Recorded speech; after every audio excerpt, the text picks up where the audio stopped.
heard you and Sarah again today. Food is soft, it used to bring only bones. It's hard for you to chew them.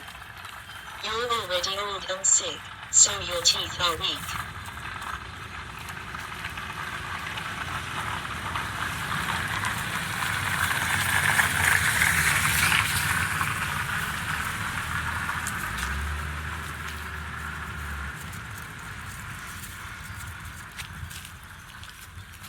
I'm sorry.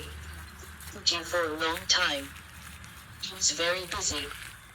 Well, where are you looking? No one will hurt you.